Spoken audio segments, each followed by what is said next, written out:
Bigfoot, Sasquatch, Yeti, Yowie, Wildman. All names familiar the world over for the large, hairy, human-like creature sighted on almost every continent. To many, he is a frightened, harmless remnant of a missing link, hiding away in the dark woods or deep subterranean cave systems of the world. To others, he is a scary beast, bringing back folk memories from a long distant past.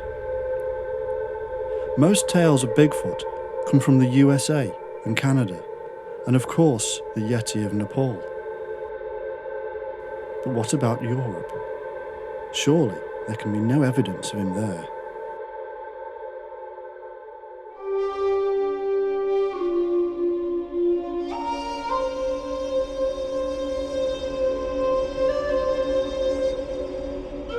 Overpopulated, built-up cities, relatively small forests, and a landscape that has been explored and explored again over centuries. Well, we'd be completely wrong.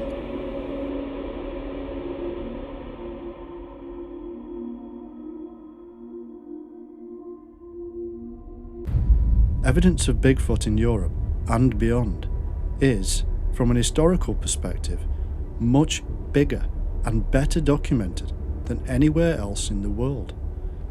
But even more interesting are the modern day sightings across the continent of Europe. Yes, people in Europe still see and hear the Wildman.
local unusual.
He lives in the forests without modern conveniences, without tents, campfires, guns. He knows how to live in there, as any animal should. Often the sightings say that Bigfoot had some form of branch or club, and here again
Today, modern people very often speak about these things when they retell their experiences of Bigfoot. They have a sense, a knowing, a feeling that something about these creatures was not of this place.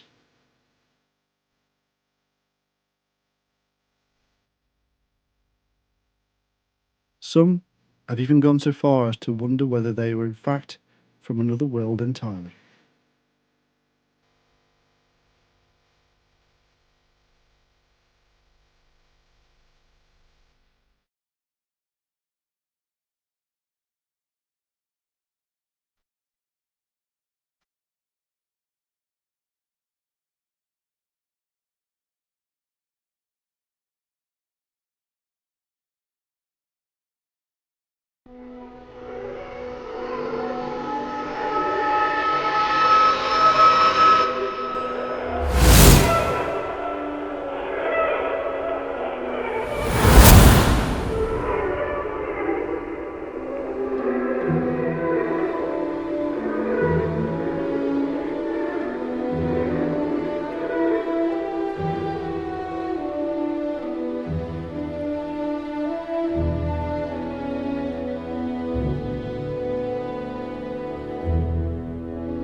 Bigfoot, as an alien, is an interesting proposition, and one that has more recently taken the imagination of people around the globe.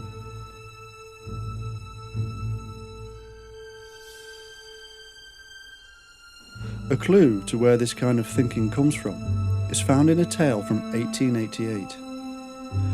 The story goes that a cattleman in Humboldt County, California, was led to a cave by a friendly Indian, whereupon he saw a huge humanoid creature.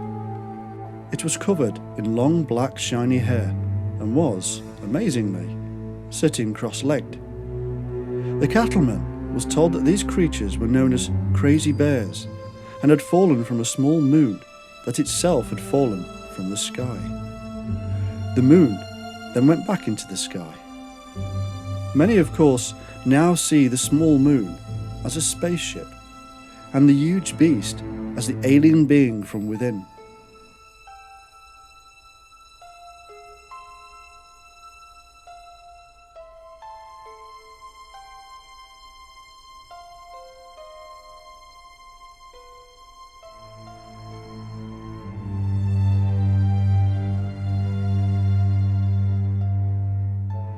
With the birth of modern technology and the amazing possibilities this brings, mankind has pondered whether these other beings from distant galaxies are in fact ahead of our own.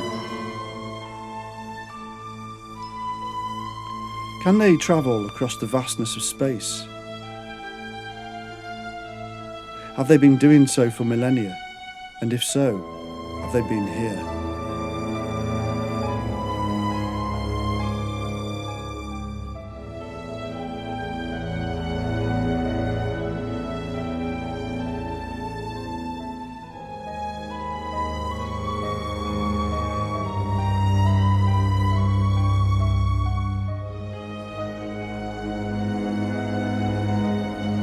Using these questions and more, we have imagined answers to ancient mysteries.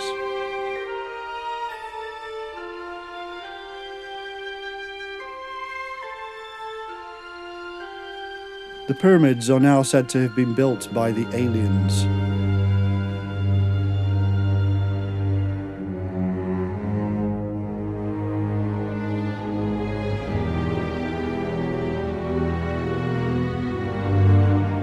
ancient standing stones, or messages to the alien gods.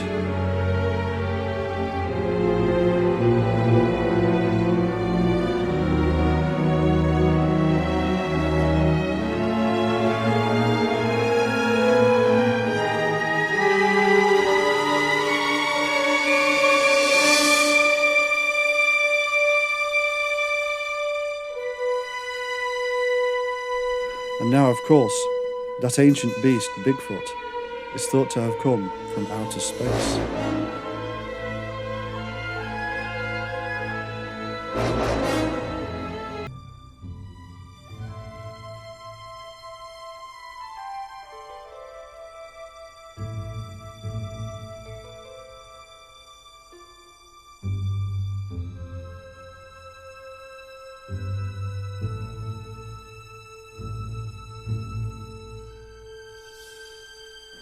Over thousands of years, man has sighted the hairy beasts of the woods.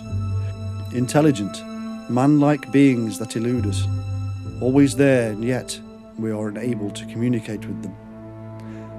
Indeed, in some ancient texts, these beasts conversed with the gods themselves, the same gods that many now say were in fact aliens. They even had superpowers.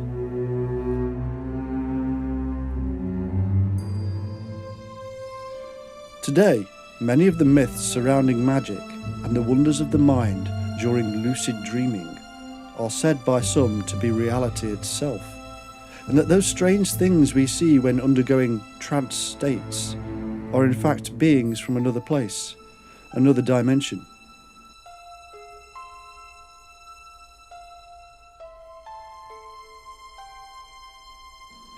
Quantum physics opened up this new world to the modern imagination, and suddenly the seemingly bizarre notions brought to light by science of such things as quantum entanglement actually sparked the modern concepts of aliens from totally different dimensions to our own.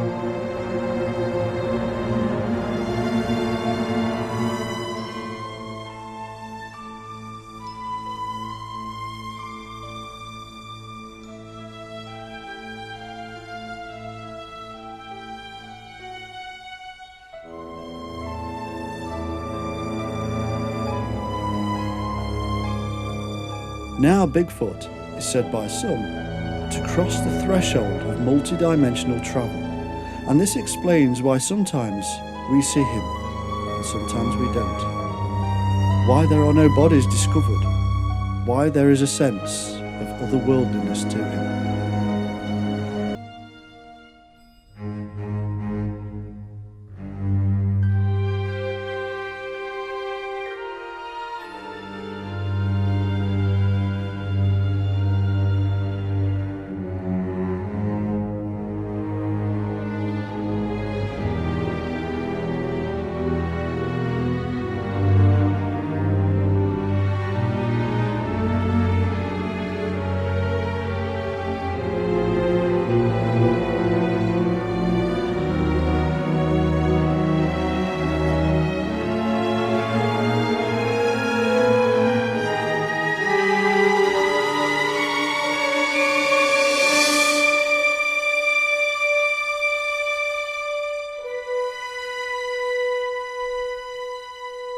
For me, all of this is stretching the imagination too far.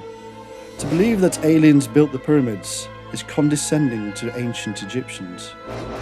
To believe that Stonehenge was beyond our ancestors is an insult to the ingenuity of mankind.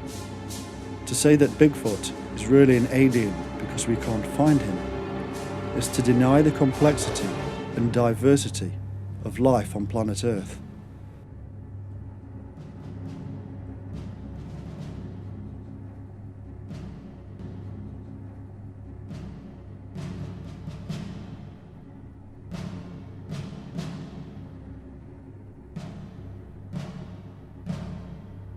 It is a wonderfully beautiful place in many respects, and we have not yet seen it all by any stretch of the imagination.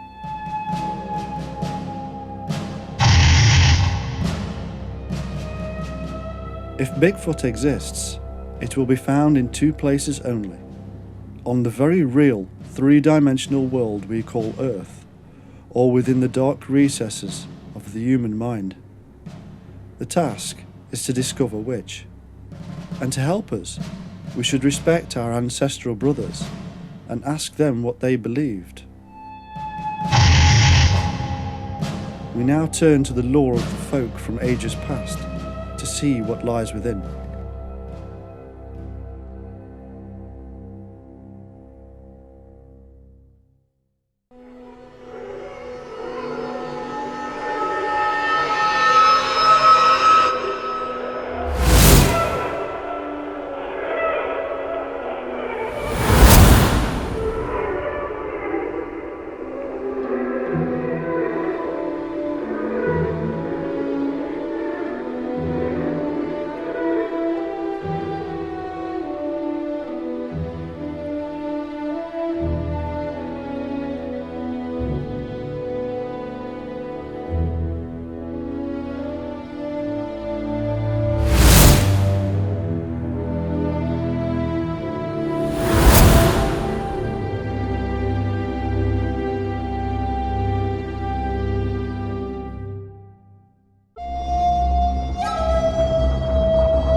The wild man of the woods may be an elusive character today. In Europe, we have often reduced our great woods and forests to sorrowful remnants, although some large-scale woods survive in places. Hence, the abode of the woodwoes is not only much smaller than in the distant past, it is also invaded daily by industry and tourists. And yet, history and folklore are being shown to reveal the Bigfoot, if we just know how to look.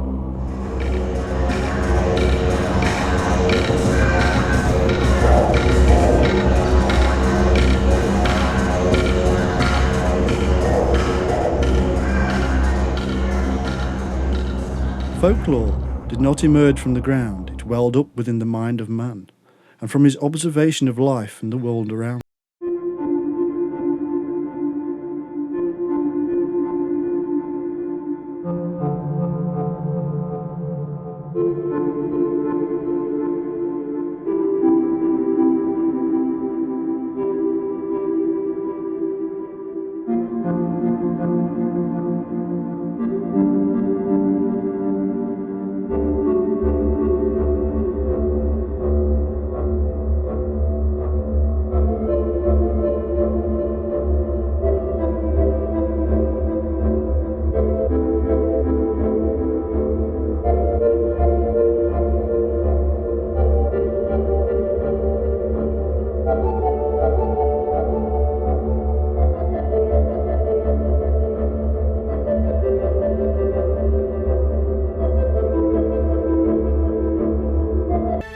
Memory of the woodwoes was passed from generation to generation across the landscape and across time. Our very language is termed Indo-Europe then to find the elementary archetype.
He is green like the Green Man.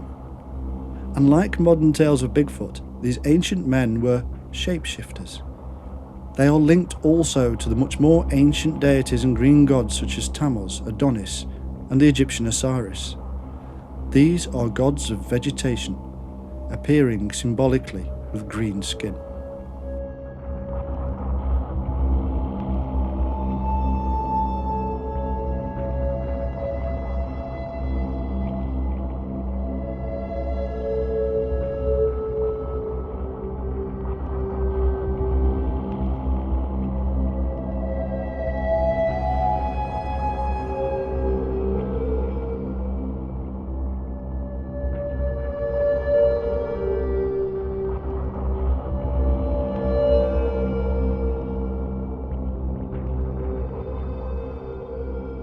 The fact remains that Christianity was stomping all over pagan beliefs, rewriting tales that had existed for hundreds of years.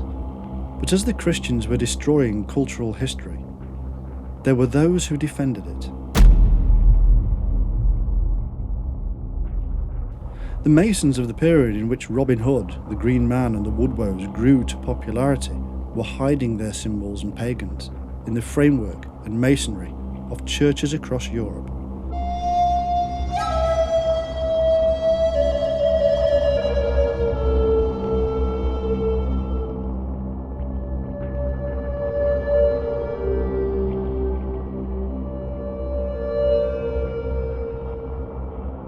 Green men sprang up in every sacred Christian place, strange characters seen hiding in foliage, peeping out like messengers from the past.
Scandinavian in origin, the troll is believed to have lived in isolated mountains and caves in small family units, very similar to Bigfoot. Just like the Woodwoes, they were associated with place names and landmarks. They were scary beasts, sometimes helpful, sometimes downright nasty. They are human and yet not human. Hairy, ugly, sometimes slow-witted, other times clever and cunning. In short, they resemble the modern-day concept of Bigfoot.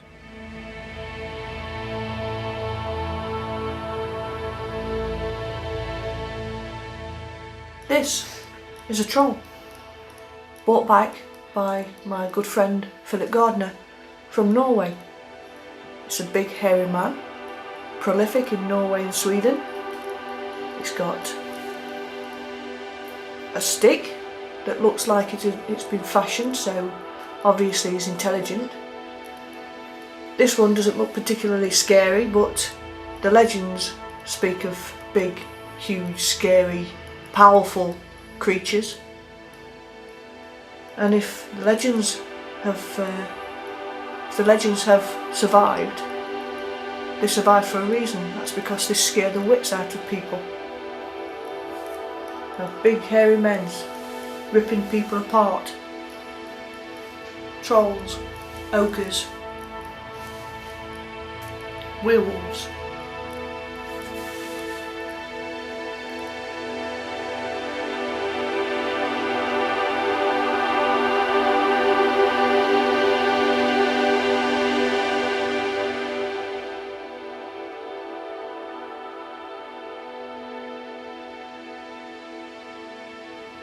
In Germany, there were the Moss people. a strange, human-like creature, again hairy, wild, and living in the woods. They seem to have been hunted to extinction.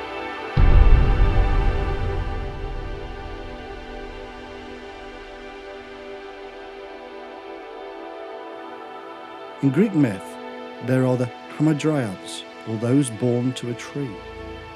Like the Green Man or Bigfoot, they are one with nature, and today the hamadryad monkey keeps its name alive.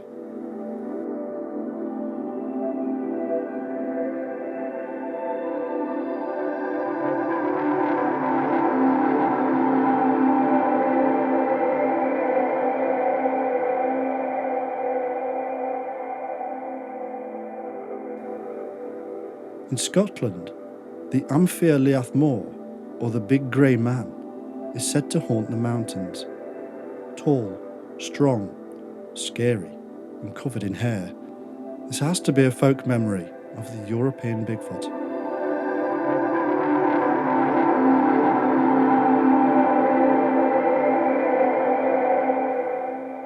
In Spain, the Basajon is again a strong, hairy, tall creature from the wild places, spotted by lone travellers. Similar tales are found in every single country of Europe, and in quite large numbers.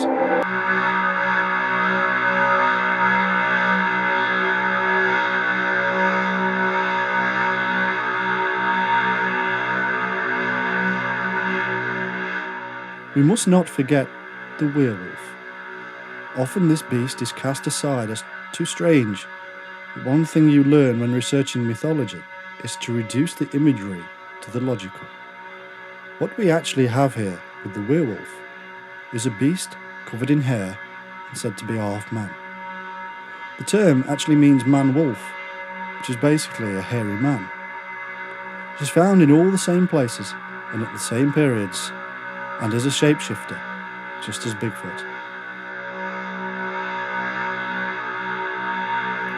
So, Michelle Gent, you're an author of several books on werewolves. Yes. Do you think there's a link?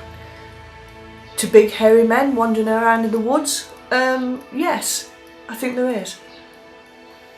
There's got to be something. It just makes perfect sense. You've got big hairy men that like to rip people apart, eat them, and who's to say whether they're werewolves, Bigfoot, Yeti, vampires perhaps? Where do all these legends come from? Is there one specific link, or less likely, different creatures? You've got 3 different creatures there, or perhaps 3 different perspectives of the same creature.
In times gone by, you could cross Europe hidden by trees.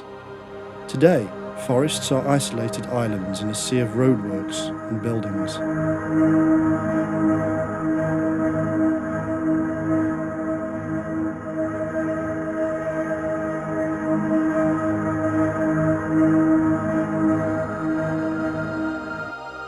Over the course of hundreds of years, civilization cut down the trees as cities grew and the natural habitat of thousands of species was destroyed.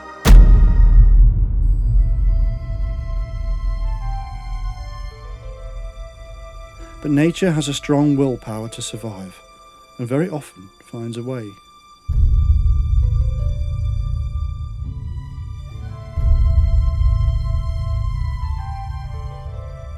Europe, like most of the world, has huge cave systems. You can cross hundreds of miles without ever seeing daylight.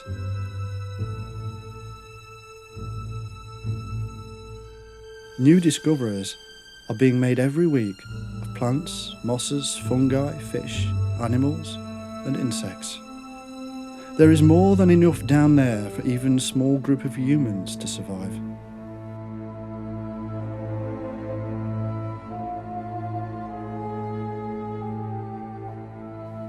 Legends across the world speak of the Wildman disappearing beneath the surface of the earth and into the dark holes. Even today, many sightings speak of cave systems and tunnels within the woods. Could it be that as mankind chopped down the trees, the clever Wildman found his way into another world below our own? Does he still emerge to forage for food?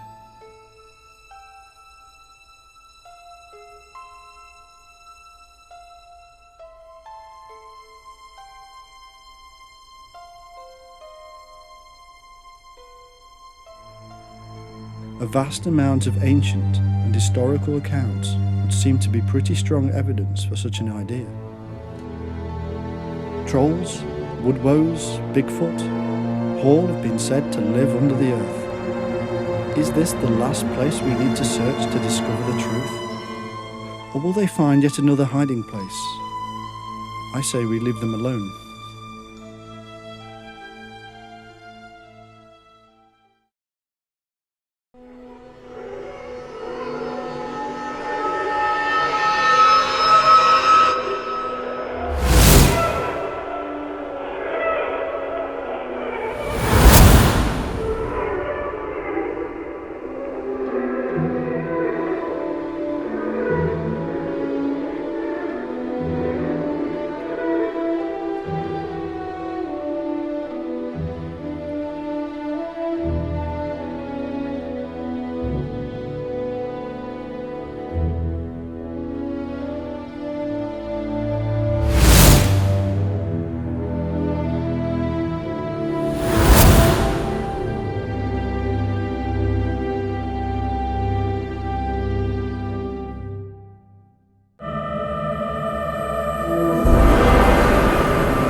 A case in 1870 in Croatia tells a remarkable tale.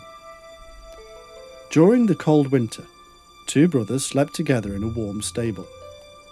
In the middle of one night, one brother awoke when he felt as if there was something between the two of them. When he touched it, it felt hairy and warm, and at first he thought it was their dog. Then, slightly brushing against the breast made him realise it was female. Suddenly frightened, he called his brother. The hairy female quickly made for the door, and the two brothers followed her out into the courtyard. She was quicker than they were, however, and jumped over the fence to the garden and across the country.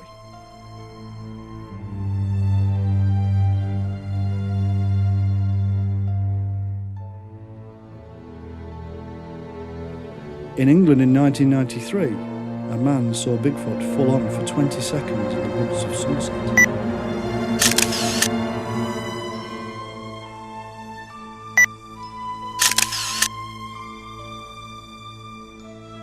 In Scotland in 1994, 3 men witnessed a hairy man that was a man but not a man on a mountainside. In England in 1998, at around 12:30 a.m, 4 witnesses saw Bigfoot in Cannock Chase Woods.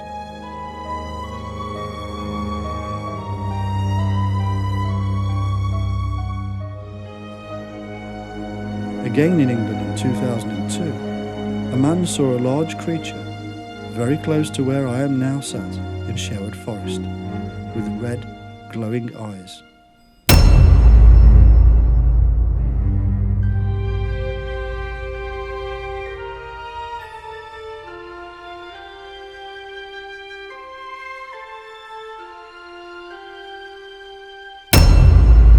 In England in 2003, at 8:15 p.m, a man saw Bigfoot in the tree line.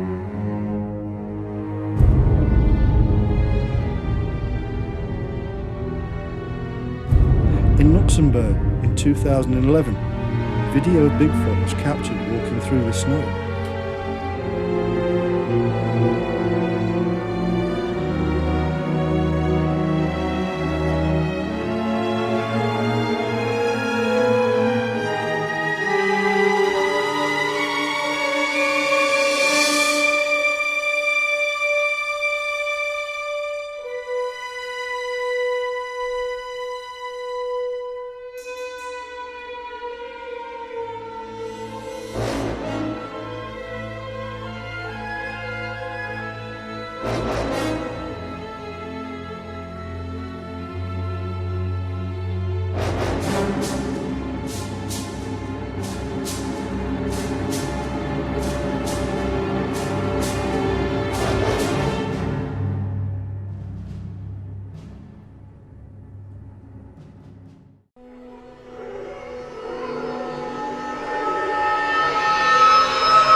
As we can see, sightings of the Wildman in Europe today are few and far between, In the US, Nepal, Russia, Australia, Indonesia and other places, the sightings are much more prolific.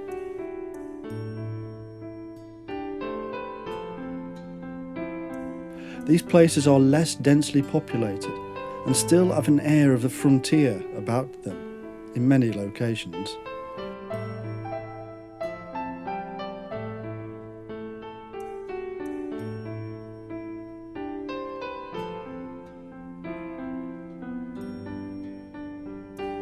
I myself have been on a Bigfoot hunt in Kentucky and know that the woods and forests there are much more wild than anything in my part of the world.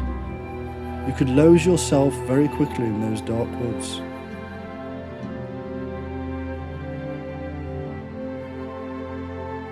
I've also travelled for 2 days through the forests of Australia, where the sky at night is not poisoned with the amber glow of the cityscapes. Looking upwards in those lonely places, you see many more stars twinkling than you do from anywhere in England. And so it may also be that in those wild lands you see many more wild men of the woods.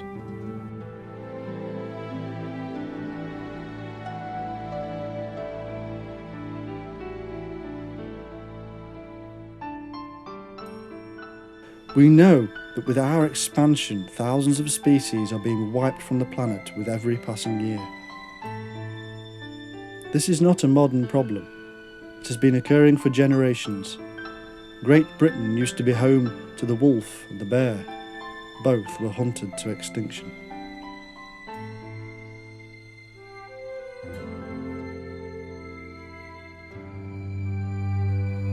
The Wildman legend speaks of the wild hunt, of our ancestors seeking out the wild man in order to eradicate him. Is this a legend, or is it truth? Did our ancestors push the wild man to the point of extinction in Europe? Did he go underground and find solace in the dark caves and tunnels that run for thousands of miles across the continent?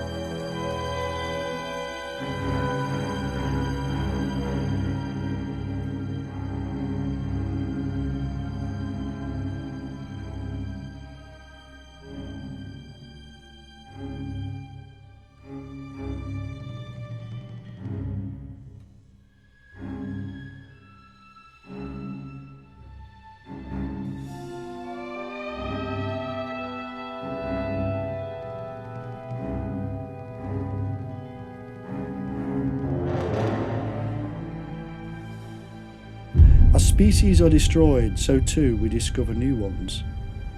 Will we one day come face to face with the wild man in the deep dark caves of Europe? And what will we choose to do? Will we again hunt him down and destroy him, or hope that we have learned our lesson and leave him well alone?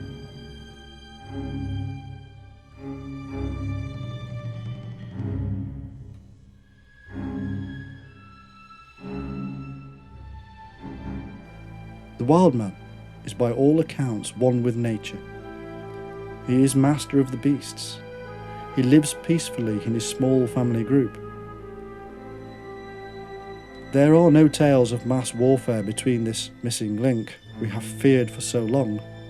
There are no cases of genocide or creating terrible nuclear weapons. Are we truly more advanced than him? And when the time comes that a virus, comet, or even our very selves attempts to wipe out the human race, what of the wild man? He has not become dependent upon the supermarket or mobile phone and satellite system. He has survived our onslaught on every continent, if we are to believe the thousands of sightings.